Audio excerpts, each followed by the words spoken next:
et beau. Alors vous avez vu le titre et vous vous doutez peut-être de ce qui arrive. Du fun mes petits boudins, du fun.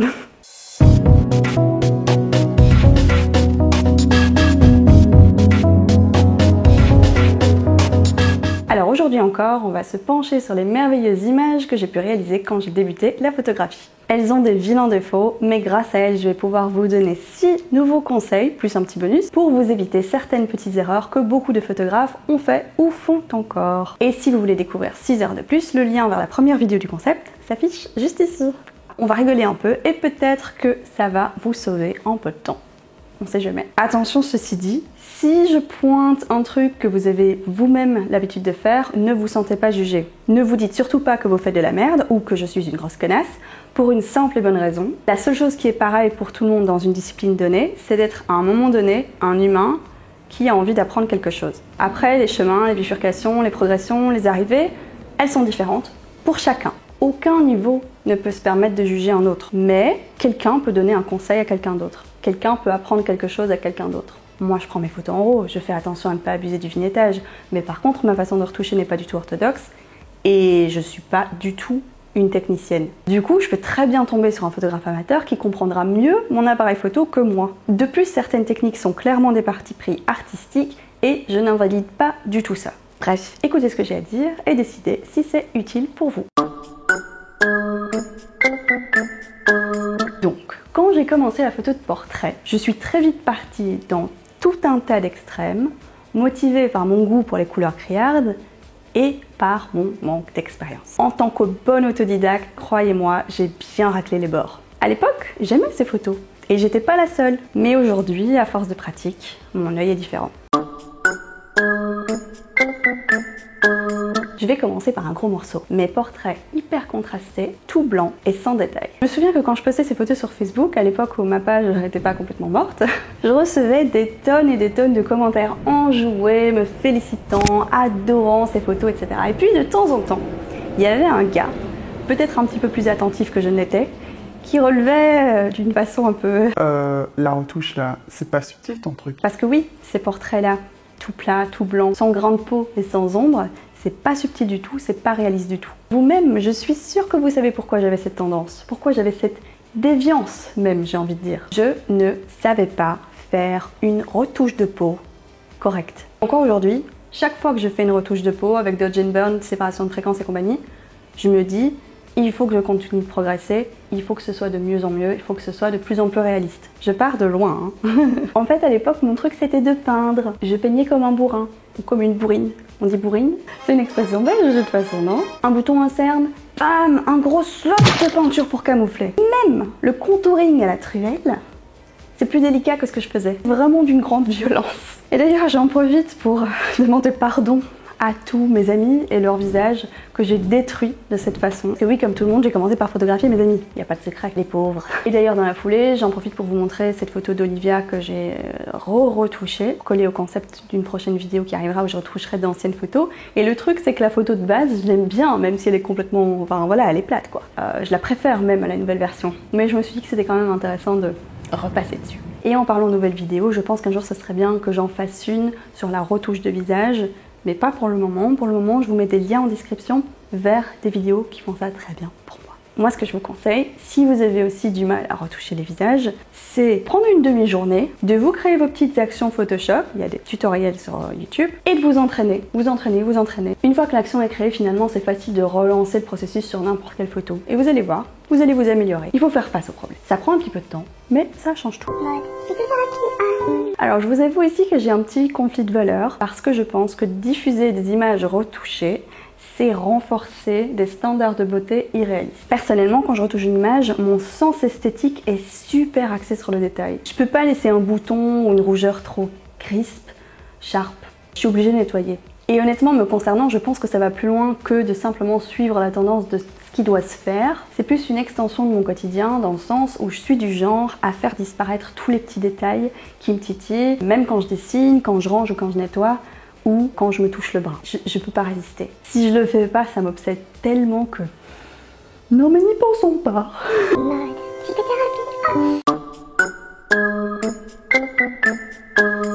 En En fait, je suis peut-être une focus nazie, mais chaque fois que je vois une photo, aussi magnifique soit-elle, si le point est décalé, même un tout petit peu, je vois que ça. Je sais ce que c'est de faire une photo où tout tombe pile poil. La lumière, la pose, l'expression.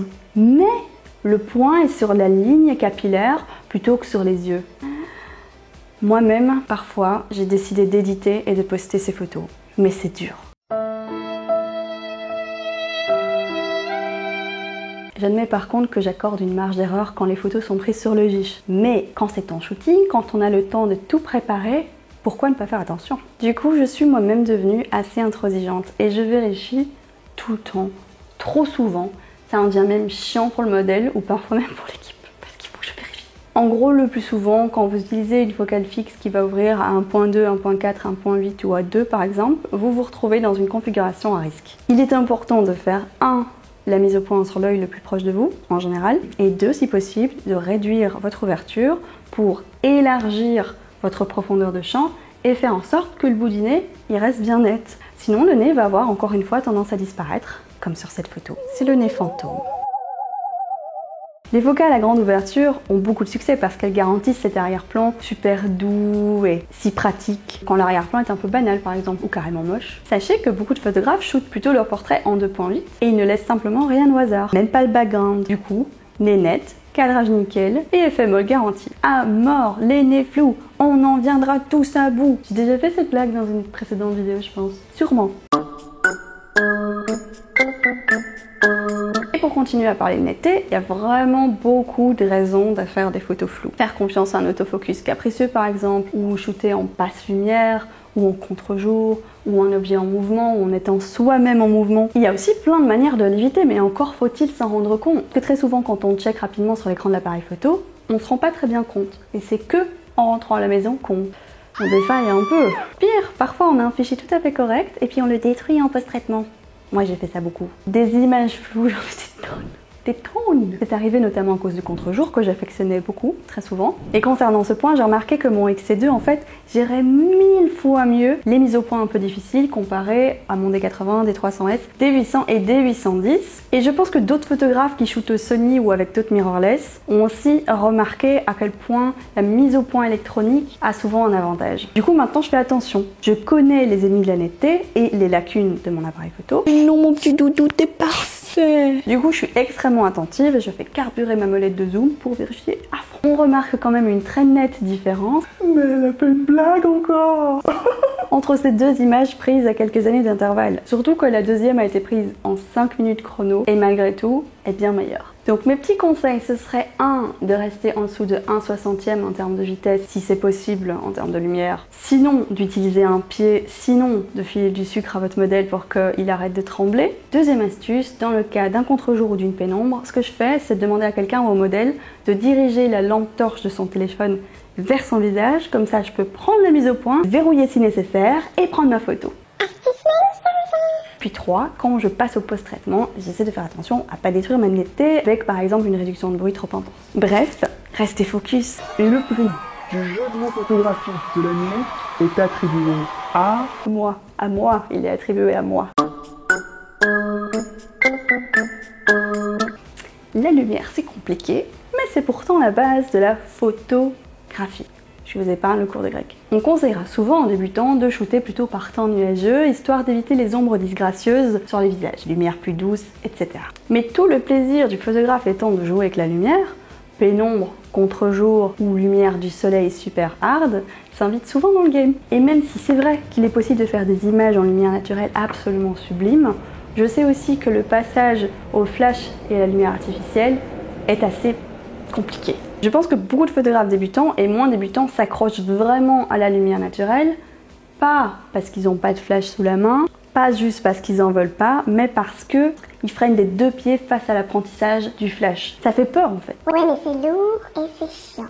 Moi-même j'avais peur et j'ai fait beaucoup d'images qui auraient pu être l'occasion de tester le flash, qui sont aujourd'hui bien pires que ce qu'elles auraient pu être, même avec un flash géré de façon un peu brouillonne. Ici sur ces photos, spécialement la dernière de Milena, on voit ce que le flash aurait pu apporter. La lumière était sombre, le processus de lévitation était un peu complexe, mais au final, l'image est plate et c'est triste. Perso, j'ai commencé doucement avec les flashs quand j'ai commencé. D'abord 1, souvent en arrière-plan avec une gelade de couleur dessus pour amener un petit peu d'ambiance. Pas toujours très subtil d'ailleurs, mais soit. Et puis 2, et puis 3, et puis finalement, c'est un petit jeu quoi. Quand on sait utiliser un flash, ça peut ajouter juste la petite lueur, la petite ambiance, la petite nuance, la petite brillance qui va aider considérablement dans le processus de transformer une idée en réalité. Le flash est idéal parce qu'il permet d'envoyer une très grosse quantité de lumière sur un très court laps de temps, mais si ça vous effraie trop, essayez au moins la lumière continue, plus faible, mais visible constamment. Vous verrez, c'est très différent, mais ça permet vraiment d'ouvrir la porte à des expériences vraiment nouvelles, et ensuite, ça va vous aider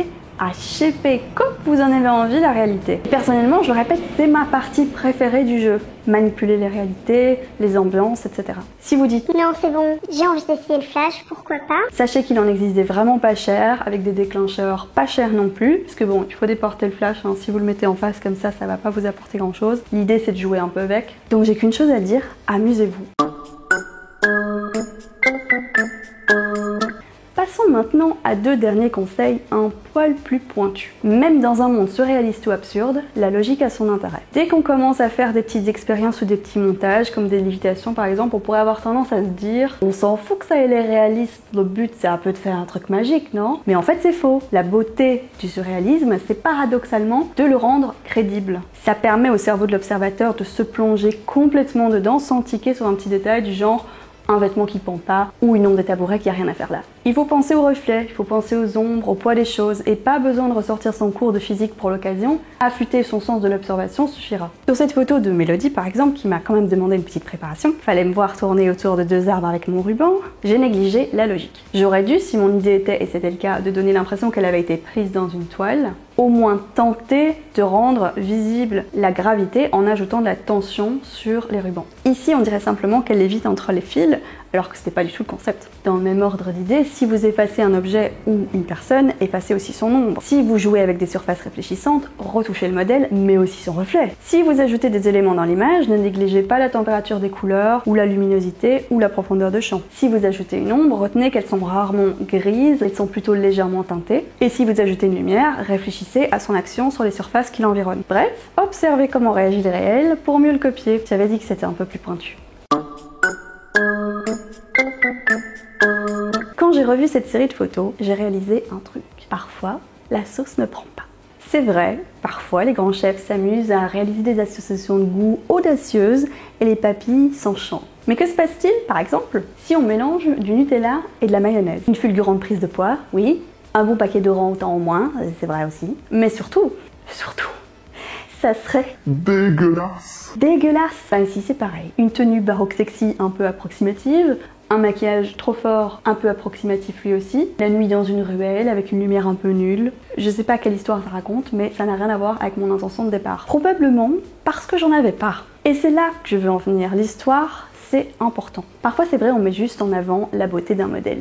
Mais sans avoir un petit concept derrière, il y a un danger. Même si votre histoire c'est une étudiante en art loupe le bus ou plus réaliste à l'aube on prie le dieu des pigments, ça va renforcer votre shoot. Évidemment, derrière chaque portrait ne se cache pas un roman. Parfois, il suffit juste d'un mot. Mélancolie, douceur, reborn, réconfort. Ça suffit pour conférer à un shooting une consistance et une direction bien utile, notamment quand on finit par mettre nos 3 images préférées côte à côte et qu'elles se répondent. Ce que je disais dans ma vidéo sur la créativité et aussi dans ma dernière leçon créative s'applique aussi ici. Notez vos idées putain. Et un jour, quand vous aurez besoin d'un concept ou une histoire, vous irez juste piocher dedans. Inspirez-vous de vous-même. Il ne faut pas enregistrer des collections de photos sur Instagram, il faut enregistrer des collections d'idées dans votre carnet.